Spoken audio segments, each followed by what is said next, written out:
오늘 행복 나눔 바자회 하신 분들 다 나오셨는가 모르겠습니다. 저는 그게 걱정이 됐습니다.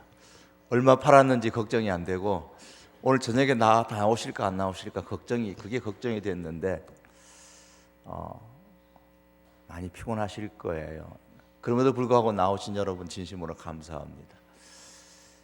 9월 달에 작년에는 특별 금요 기도회를 했는데 기도 불금을 했는데 추석이 9월 달에 있다 보니까 10월 달 하게 되어져서 우리 바자회하고 같이 겹쳤습니다. 안 겹쳤으면 좋았을 텐데요. 미국의 수필가였던 아그네스 리플라이어라는 사람이 함께 있을 때에 웃음이 나오지 않는 사람과는 진정한 사랑에 빠질 수 없다라는 말을 했습니다. 어떻습니까, 여러분? 함께 있을 때 웃음이 나오시는가요? 여러분 부부, 여러분 가족들 함께 있으면 기쁘신가요? 별로 대답의 정도가 그것도 몇 분밖에 안 되시는 게 억지로 저를 위해서 그냥 몇 분이 서비스해 주신 것 같습니다. 용서를 경험하지 못한 사람은 진정한 십자가의 화평을 경험할 수가 없습니다. 왜냐하면 인간은 본질적으로 용서받아야 할 죄덩어리이기 때문에 그렇습니다. 십자가는 용서의 사건이죠. 본래 십자가는 죄에 대한 징벌의 방법이었지만은 예수님께서 십자가를 지심으로 인해서 십자가는 더 이상 죄의 징벌의 상징이 아니라 용서의 상징이 되었습니다. 십자가가 용서의 사건이기 때문에 십자가가 화평이 될 수가 있는 것입니다. 바울은 십자가를 화평 혹은 화목, 화해, 평화의 상징으로 이해를 했습니다. 본문 20절의 말씀에서 바울은 그의 십자가의 피로 화평을 이루사, 그리고 끝에 말씀은 그로 말미암아 자기와 화목하게 되기를 기뻐하심이라. 22절 말씀에도 그의 육체의 죽음으로 말미암아 화목하게 하사라고 말씀을 합니다. 예수님의 십자가의 보혈은 화평을 이룬, 화목을 이루는 보혈입니다. 그런데 이 십자가의 화평을 참으로 경험하기 위해서는 십자가에 담겨 있는 세 가지 용서를 경험해야만 가능합니다. 그 첫째가 십자가 앞에서 하나님의 용서를 경험해야 합니다. 두 번째는 십자가 앞에서 사람의 용서를 경험해야 하고, 셋째는 십자가 앞에서 자기 자신에 대한 용서를 경험해야만 합니다. 빵집에 빵이 가득하다고 해서 거리에 배고픈 사람들이 저절로 배부르게 되는 것은 아니죠. 호수와 강에 물이 가득하다고 해서 사막에서 죽어가는 사람의 갈증이 채워지는 것도 결코 아닙니다. 이와 마찬가지로 십자가가 화평이지만 누구나 다 십자가의 화평을 경험하는 것은 아닙니다. 하나님의 용서를 받아들이는 사람, 사람을 용서하는 사람, 그리고 자신을 용서하는 사람이 십자가의 화평을 삶에서 경험할 수가 있습니다. 여러분, 하나님의 용서를 진심으로 받아들이셨습니까? 사람으로부터 용서를 받았고 또 사람을 용서하셨습니까? 스스로 못났다고 생각하는 내 자신을 다 용서하셨습니까? 하나님의 용서와 사람의 용서, 그리고 자신에 대한 용서를 통해서 십자가의 화평을 누릴 수 있기를 원합니다.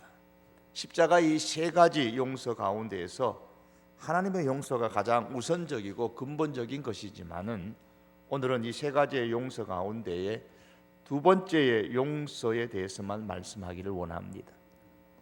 바울은 십자가가 본질적으로 하나님의 용서에 의해서 이루어진 화평의 사건임을 말하면서도 이 십자가가 사람 용서로 말미암아서 우리의 삶에서 서로 화평함으로 진보해야 됨을 강조하고 있습니다. 에베소서 2장 13절과 14절에서 이제는 전에 멀리 있던 너희가 그리스도 예수 안에서 그리스도의 피로 가까워졌느니라. 그는 우리의 화평이신지라. 둘로 하나를 만드사 원수된 것 곧 중간에 막힌 담을 자기 육체로 허셨다라고 했습니다. 사람 사이에 막힌 담이 있습니다.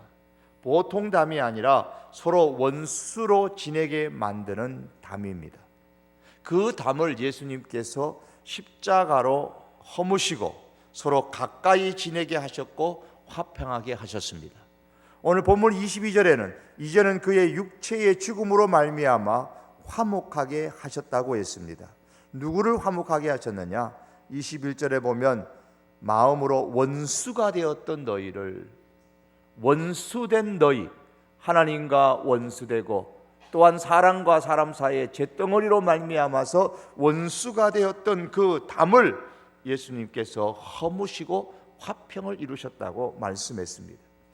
그런 면에서 바울은 로마서 12장 18절에서 우리 교회 공동체가 하는 일들에 대해서 설명하는 중에 할 수 있거든 너희로서는 모든 사람과 더불어 화목하라고 말씀하고 있습니다.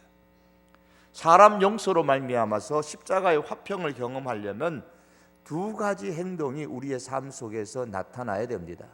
제가 성경을 읽으면서 주목했던 두 가지가 저 첫째가 바로 내려놓는 일입니다.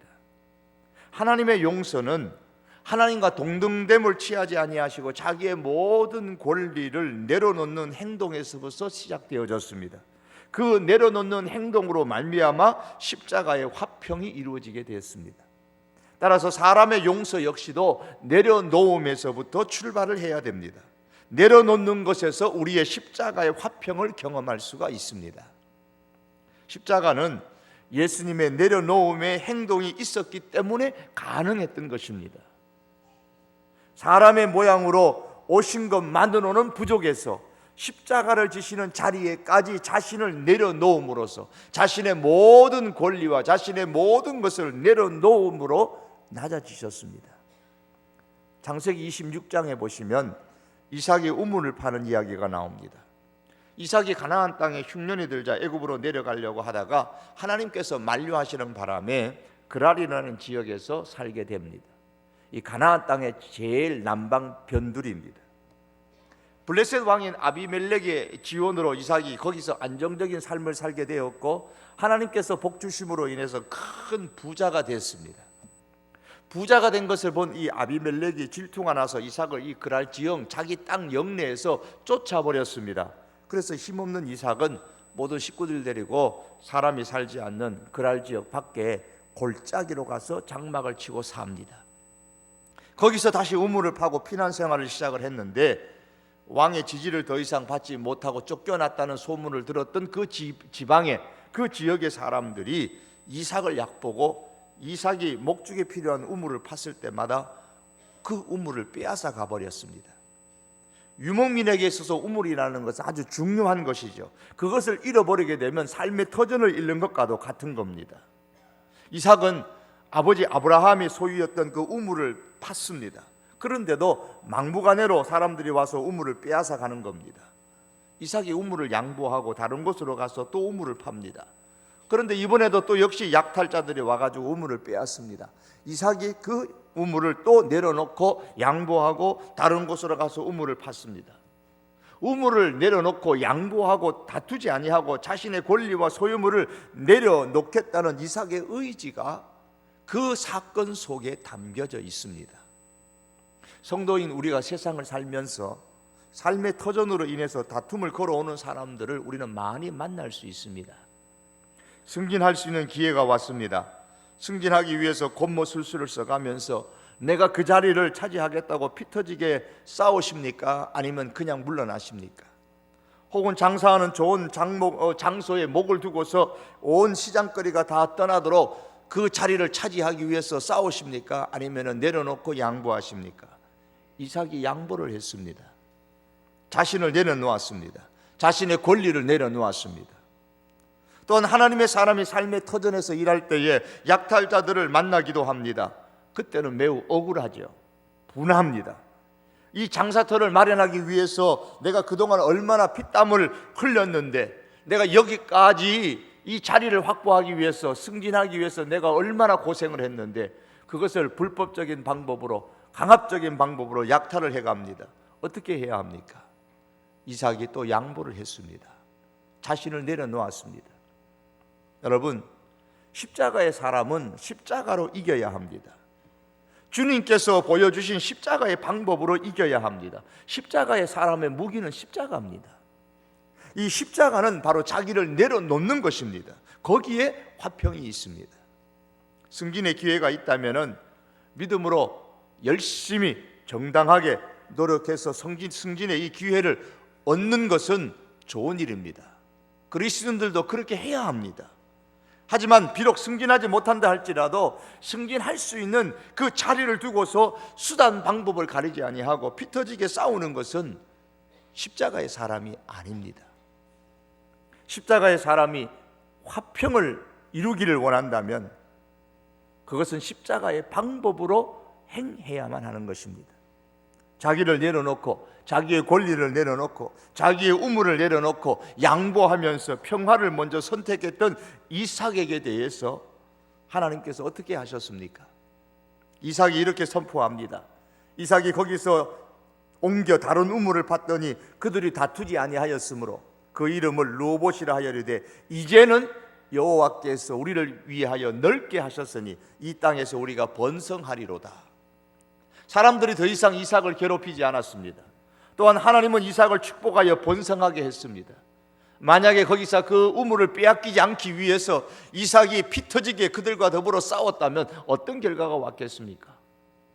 화평은 물론 이루어지지 않았을 것이고 어쩌면 이삭의 인생과 그의 온 가족의 삶이 위태로울 수도 있었을 것입니다. 더 나아가서 이삭이 내려놓고 양보함으로 통해서 화평이 이루어졌습니다. 어느 날 이삭을 내쫓았던 아비멜렉 왕이 찾아와서 우리 친하게 지내자고 먼저 손을 내밀었습니다. 아비멜렉이 괜히 찾아온 게 아닙니다. 자기 눈으로 똑똑히 하나님께서 이삭과 함께 하시고 그에게 복을 주시는 것을 보았기 때문에 온 것입니다. 아비멜렉이 여호와께서 너와 함께 하심을 우리가 분명히 보았으므로 그렇게 얘기했습니다. 이제 너는 여호와께 복을 받은 자니라 그렇게 얘기를 합니다. 그러면서 우리와 화친을 하자 그렇게 사정을 했습니다. 여러분, 이 모습을 이렇게 마음에 그려보면 얼마나 신나는지 모릅니다. 십자가는 화평입니다. 십자가의 방법으로 사람을 용서하고 자기를 내려놓을 때에 하나님께서 우리에게 화평을 주십니다. 그런데 이 사건을 볼 때에 우리가 꼭 짚고 넘어가야 될 것은 어떻게 자기 우물을 빼앗는 사람들을 용서하고 자기를 내려놓으며 자기의 권리를 내려놓으면서 양보할 수가 있을까요? 내가 어떻게 자리 잡은 이 목인데 이 좋은 장사의 목을 내려놓고 양보할 수 있겠습니까? 어떻게 이번에 주어진 승진의 기회인데 이 승진의 기회를 내가 다른 사람들이 권모술수를 쓴다고 해서 내가 그냥 물러날 수가 있겠습니까? 이삭이 양보하고 자기를 내려놓을 수 있었던 비결은 그가 하나님의 복을 경험했기 때문에 그렇습니다. 하나님의 복을 경험하는 사람은 세상 사람들과 다투지 않습니다. 왜 그럴까요? 여러분, 왜 우물을 팝니까? 왜 장사를 합니까? 왜 승진을 하려고 애를 쓰십니까? 왜 돈을 벌려고 하세요? 이유는 간단합니다.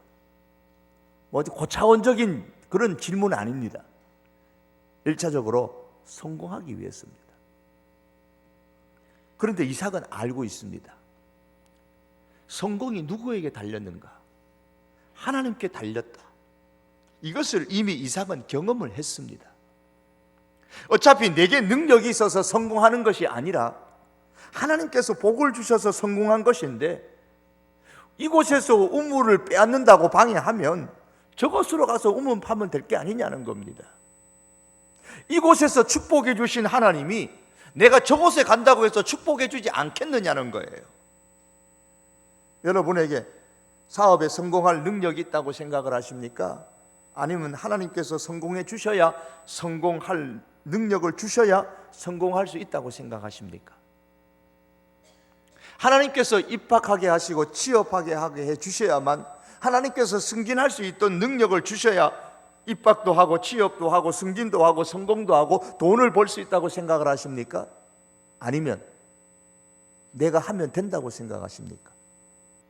말씀은 하나님께서 능력을 주셔야 한다고 하고 하나님께서 해주셔야 가능한다고 말하면서 왜 입학이나 취업이나 승진이나 성공의 기회가 왔을 때에 십자가의 방법으로 하지 아니하고 마치 내가 할 수 있는 것처럼, 내 능력으로 해야만 가능한 것처럼 온갖 권모 술수를 다 동원해서 세상 사람들이 하는 비신앙적인 방법으로 다투어 가면서 차지하려고 합니까? 그렇게 행동하는 이면에는 어떤 마음이 도사리고 있습니까? 내 힘으로 성공해 보겠다는 마음이 깔려 있는 것이 아닐까요? 신앙을 가지고 정당하게 노력해서 얻으십시오. 그것이 분명히 내 것인데 남이 빼앗아 가려고 합니까? 그것이 내 권리인데 남이 빼앗아 가려고 합니까? 어떻게 해야 합니까? 내 우물을 내려놓으십시오. 양보하십시오.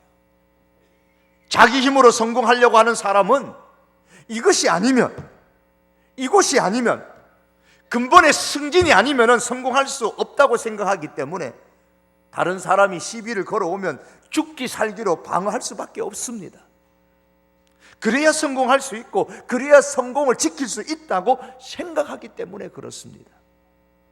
그러나 하나님의 복을 경험한 사람은 이곳이 아니라 이곳을 내려놓고 양보하고 다른 곳에 가도 얼마든지 하나님의 복을 또 받을 수 있다는 사실을 압니다.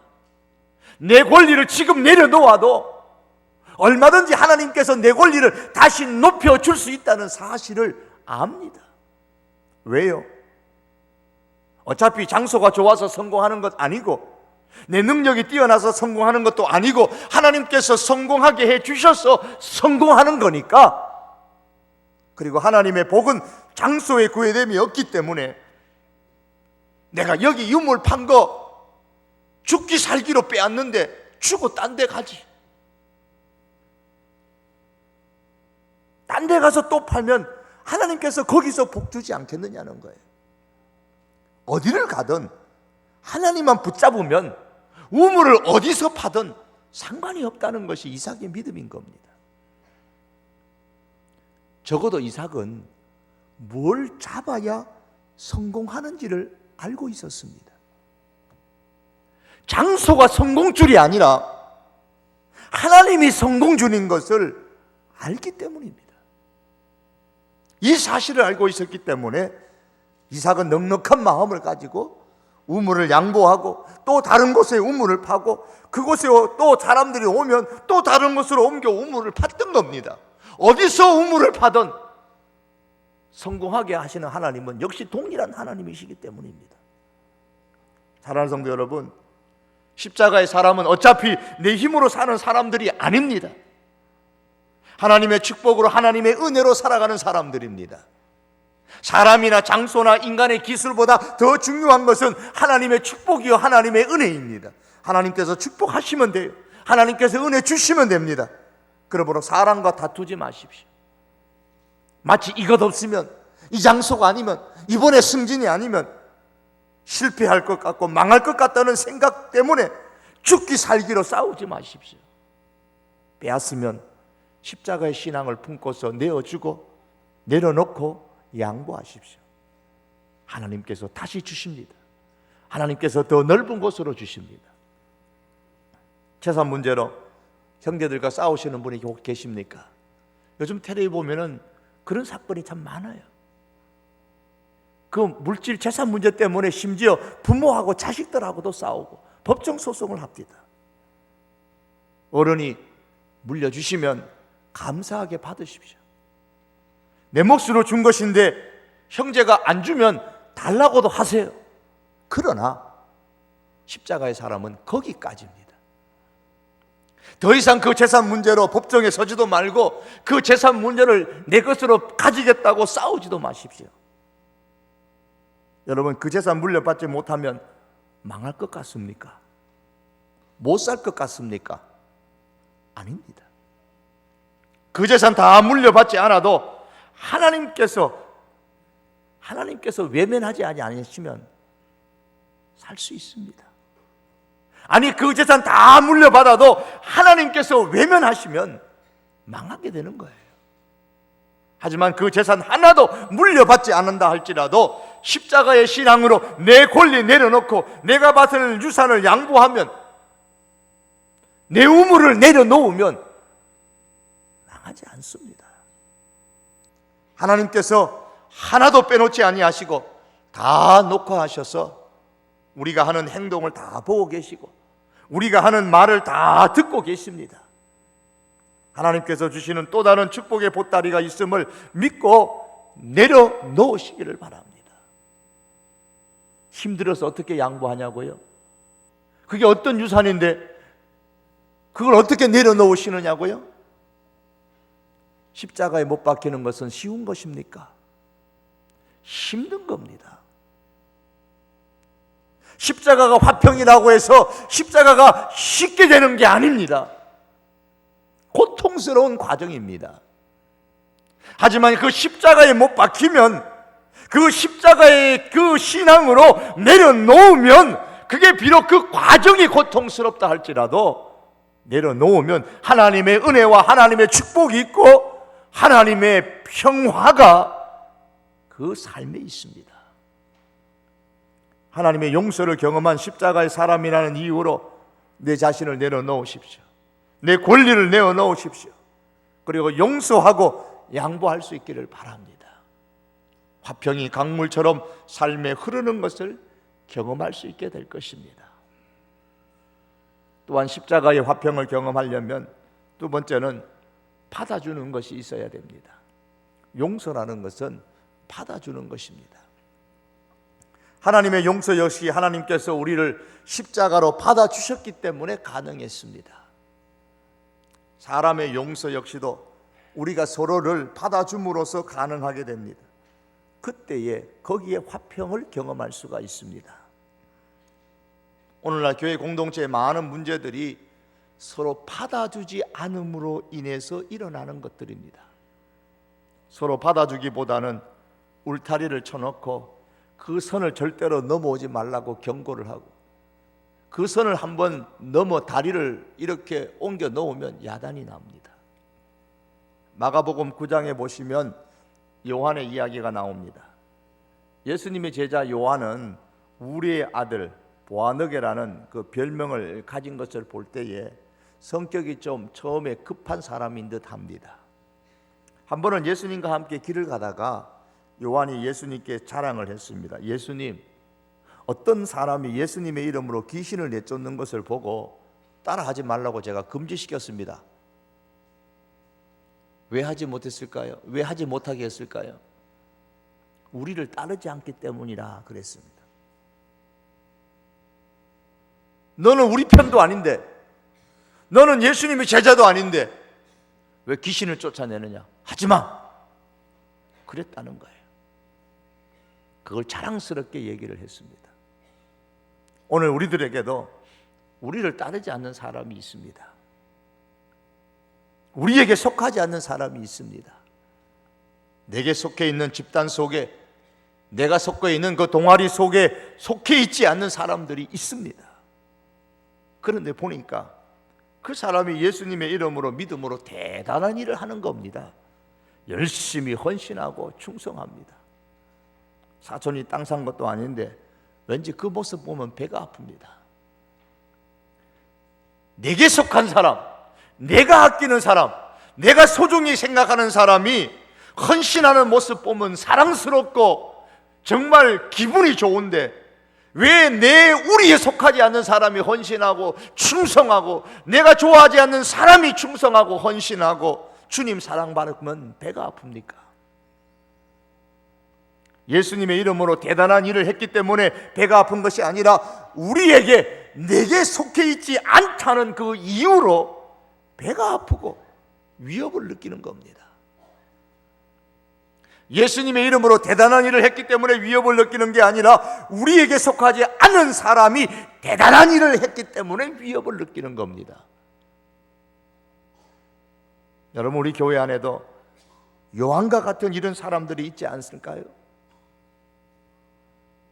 그런데 이 요한은 그런 일을 하면서도 스스로 잘했다고 자랑할지언정 이게 절대로 잘못된 일이라는 개념조차 없습니다. 잘한 것처럼 오히려 예수님께 그 일을 자랑하고 있는 거예요. 전혀 자기가 뭘 잘못했는지를 모릅니다.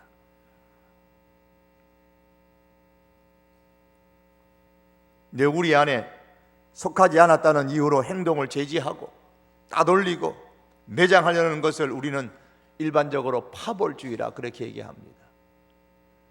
요한이 지금 이 파벌주의에 사로잡혀서 너와 나를 가르고 우리와 우리를 갈라놓습니다. 상대방이 더 이상 예수님의 이름으로 귀신을 쫓아내지 말라고 금지령을 내렸습니다. 예수님께서는 사람과 사람을 나누는 그 원수 같은 담을, 사람을 원수지게 하는 너와 나로 나누는 그 담을 허무셨는데, 지금 예수님은 그 십자가의 사건에 대해서 말씀하고 계시는데 요한은 담을 쌓고 있습니다. 우리 교회는 어떻습니까? 교회를 망치는 암적인 요소들 중에 하나가 바로 이 파벌주의입니다. 파벌주의는 서로 받아주지 않음으로 인해서 생기는 괴물이에요. 사실 우리 교회가 가정공동체를 하면서도 제가 가장 염려되는 부분이 바로 이 파벌주의입니다. 그럼에도 불구하고 가정공동체를 하는 이유는 가정공동체가 주는 유익이 염려되는 것보다 더 많기 때문입니다. 이 가정공동체에 동참하시는 모든 분들 대단히 감사하고, 또한 이 가정공동체에 더 많은 분들이 동참하기를 원합니다. 그러나 그러면서도 이 가정공동체에 동참하는 모든 분들이 마음에 담아두고 꼭 실천해야 할 것은 파벌주의를 만들지 않는 것입니다. 이미 우리 안에, 우리 교회 안에 이런 받아주지 못하는 파벌주의가 있다면 그 파벌주의를 우리는 깨트려야 합니다.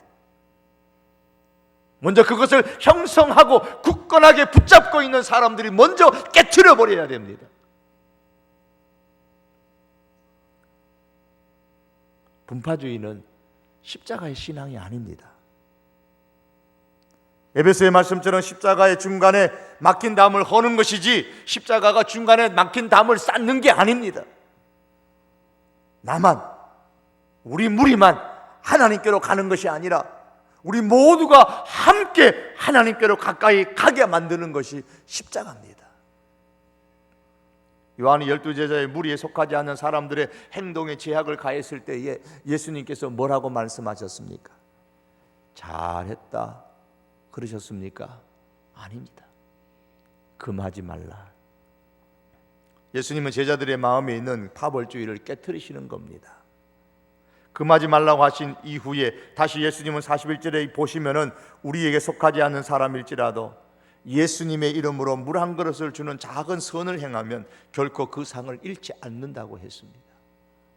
상을 잃지 않는다는 이 말은 내 무리 밖의 사람일지라도 예수님의 이름으로 사랑을 베풀 것을 강조하시는 말씀이에요. 내 무리에 속하지 않은 사람이라 할지라도, 내 편에 속하지 않는 사람이라 할지라도 그가 주님의 이름으로 봉사하는 것을 볼 때에 박수를 쳐주라는 말입니다. 한 걸음 더 나아가서 비록 내 무리에 속하지 않은 사람이라고 할지라도, 내 끼리 속에 속하지 않은 사람일지라도 그가 어려움에 처해 있을 때에 물 한 모금 주는 그 작은 선일지라도 베풀어 주어야 된다는 말씀입니다. 그러면 하나님께서 결코 상을 잊지 않으십니다. 내 무리에 속하지 않은 사람일지라도 그에게 배려가 있어야 되고 관심이 있어야 하고 그에게 돌봄이 있어야 한다는 말씀입니다. 또한 예수님은 이 파벌주의가 얼마나 심각한 악인지를 강조하기 위해서 연자맷돌 이야기를 해주셨습니다. 내 무리에 속하지 않은 사람이라는 이유로 사람을 실족하게 만든다면 너는 내가 좋아하지 않는 사람이야, 내 끼리 속하지 않는 사람이야, 그래서 그 사람을 실족하게 만든다면, 행동으로 실족하게 만들든 말로 실족하게 만들든 그를 실족하게 만든다면, 비록 그 실족시킨 사람이 작은 사람이라고 할지라도, 교회에 크게 도움이 안 되는 사람이라고 할지라도, 유익이 안 되는 사람이라고 할지라도, 새가족이라고 할지라도 내가 파벌주의에 빠져 그들을 실족시킨다면 그 실족시킨 사람을 죄 없다 하지 않을 것이라고 말씀하십니다. 이 요한의 사건은 예수님께서 자신이 십자가를 지실 것에 대해서 말씀하실 때에 일어난 사건입니다. 예수님은 지금 십자가를 말씀하십니다. 받아주는 것을, 용서를 지금 말씀하십니다. 그런데 요한은 오히려 그와 정반대인 파벌주의적인 행동을 자랑하고 있는 겁니다. 이때 요한의 파벌주의의 생각을 깨트리시면서 예수님은 중요한 십자가의 마음, 십자가의 신앙을 가르쳐 주셨습니다. 너희 속에 소금을 두고 서로 화목하라. 파벌주의에 대한, 받아줌에 대한 예수님의 결론입니다. 이 소금이 자신을 녹임으로 인해 음식의 맛을 냅니다. 자신의 존재를 희생함으로 인해서 맛을 냅니다. 그런데 자기의 우리 안에 있는 사람만 위하여 희생하는 게 아닙니다. 소금이 어느 일정 부분에만 딱 녹고 다른 곳에 소금이 안 가면 어떻게 됩니까? 맛이, 그 음식 맛은 엉망이 되는 겁니다. 골고루 잘 흩어져서 희생해야 됩니다. 자신을 희생시키는데 골고루 두루두루 잘 희생해야만, 그래야 거기에 화평이 이루어지는 겁니다. 이것이 바로 예루살렘 골고다 언덕으로 가서 십자가를 지게 되실 예수님의 모습입니다. 너희 속에 소금을 두라. 여러분, 우리 안에 소금이 있습니까? 우리 안에 십자가가 있습니까? 십자가의 사람은 사람과 사람 사이를 갈라놓는 사람이 되어서는 아니 됩니다. 십자가의 사람은 내게 속한 사람이 아니라고 해서 그 사람을 왕따시켜서도 아니 될 것입니다. 십자가의 사람은 사람과 사람 사이에 화목을 이루는 사람입니다. 서로가 중요합니다. 내 편에 속하지 않는 사람과, 그게 서로예요. 내 편에 속한 사람끼리 서로 하는 게 아니라 내 편에 속하지 않는 사람과의 서로입니다. 우리 편에 속하지 않는 사람과의 서로입니다. 내게 속한 사람이 아니라고 하여 서로 따돌리지 말고, 내게 속한 사람이 아니라고 할지라도 오히려 배려하고 그들에게 한 번 더 손을 내밀어서 소금을, 그 음식물 골고루에 다 치는 것처럼 내 편이든 내 편이 아니든 모든 사람에게 다 골고루 그렇게 손을 내밀어야 되고 배려해야 되고, 그래야 화목이 이루어지는 겁니다. 내게 속하지 않는 사람일지라도 연약하면 도와주고, 내게 속하지 않는 사람이라 할지라도 부족하면 채워주고, 내게 속하지 않는 사람일지라도 허물이 있으면 덮어주고, 내게 속하지 않는 사람이라 할지라도 잘하는 것은 인정해주고 박수를 쳐주십시다. 파벌주의를 버리고 서로 화목해라. 받아주라. 예수님을 믿는 것은 좋은 일이지만 예수님을 믿는 사람이 화목하지 않으면 맛을 잃어버린 소금과 같아서 예수님을 믿는 사람으로서 쓸모가 없다고 말씀을 하셨습니다. 여러분, 성도교회에서 가장 쓸모없는 사람이 누군지 아십니까? 일 안 하는 사람이 가장 쓸모가 없나요? 아닙니다. 파벌주의에 빠져서 사람을 실족시키는 사람이 사실 가장 쓸모없는 사람입니다. 예수님의 말씀이에요. 소금이 그 맛을 잃어버리면 사람에게 밟힌다, 쓸모없는 존재가 된다는 겁니다. 화목을 이루지 못하는 사람은 맛을 잃어버린 소금처럼 쓸모없는 존재가 되는 거예요. 그래서 재능보다 중요한 것이 화목하는 마음입니다. 능력 있는 일꾼이 되는 것보다 더 중요한 것이 화목하는 사람이 되는 것입니다. 말씀을 맺기를 원합니다. 여러분, 십자가는 화평입니다. 십자가는 하나님과 우리 사이에 화평을 이루셨습니다. 하나님께서 직접 나서셔서 적극적으로 우리를 용서하심으로 화평을 이루셨습니다. 이제 우리는 하나님께서 이루신 이 화평을 받아들이기만 하면 하나님과의 화평의 관계가 이루어지게 됩니다. 그러나 십자가의 화평은 여기서 끝나면 안 됩니다. 십자가의 그 화평은 사람 용서로 이어져서 사람과의 화평으로 나아가야만 합니다. 내놓음으로써 화평을 이루십시다. 여러분, 내 권리 주장하고 내 것 붙잡고 고집 피우고 서로 죽기 살기로 싸워서 쟁취하려고 함으로 통해서 화평을 이룰 수 없습니다. 십자가의 사랑이라면 내려놓으십시다. 내려놓음으로써 화평을 누릴 수 있기를 원합니다. 나를 내려놓고, 때로는 내 권리를 내려놓고, 때로는 내 것을 내려놓고, 그곳에 십자가의 용서가 일어나고 십자가의 화평이 이루어집니다. 내려놓고 양보하십시다. 십자가의 사람에게는 다른 사람이 없는 그 십자가가 있고, 다른 사람이 없는 그 하나님의 은혜가 있고, 하나님의 사랑이 있고, 하나님의 보호하심이 있고, 하나님의 인도하심이 있습니다. 이것만 있으면 얼마든지 내려놓고 또 내려놓아도 우리는 이 땅에서 실패하지 않습니다. 하나님으로 인해서 축복을 누릴 수가 있습니다. 이걸 믿고 내 것을, 내 권리를, 내 의무를 내려놓을 수 있기를 바랍니다. 또한 서로 받아줌으로써 화평을 이루십시다. 교회 안에서 내 편, 내 편으로 가르지 말고 서로 받아주십시다. 우리 가운데 있는 우리들만의 울타리를 이제 무너뜨리고 그 음식을 만들 때 소금을 고루 치는 것처럼 파벌의식, 계파의식을 버려버리고 두루두루 받아줌으로써 화평을 두루두루 이루어 정말 하나님 보실 때에 맛이 있는 그런 우리 성도 교회 공동체를 만들어 갈 수 있기를 주님의 이름으로 축복합니다. 기도하시겠습니다. 오늘 십자가는 화평입니다 라는 제목으로 말씀을 증거했습니다. 이 시간 우리가 말씀을 듣는 것은 말씀을 실천하기 위해서입니다. 오늘 이 말씀을 기억하면서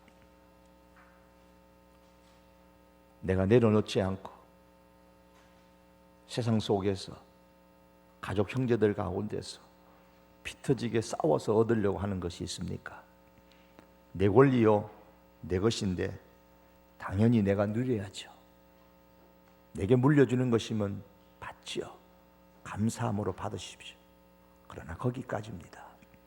피 터지게 싸워서, 쟁취해서, 다투어서, 대적해서 내 권리를 얻으려고 주장하지는 마십시오. 이 시간 우리 하나님 앞에 기도할 때 하나님, 내려놓을 수 있는 그런 신앙의 사람 될 수 있게 해주십시오. 받아줄 수 있는 신앙의 사람 되게 해주십시오. 그래서 십자가가 우리에게 말씀하는 화평을 이루어가는 우리 모든 성도교회 교우들이 될 수 있도록, 우리들이 될 수 있도록 이 시간 한번 기도하시고, 우리 가운데, 아니 내 삶 가운데서 우리 안에 파벌이 있으면 주여 이것을 십자가로 깨트리게 하시고 정말 두루두루 정말 품어주고 안아주고 용서하고 사랑하는 그런 공동체를 만들어 갈 수 있게 해달라고, 그런 성도교회가 될 수 있게 해달라고 우리 다 같이 한번 기도하시겠습니다.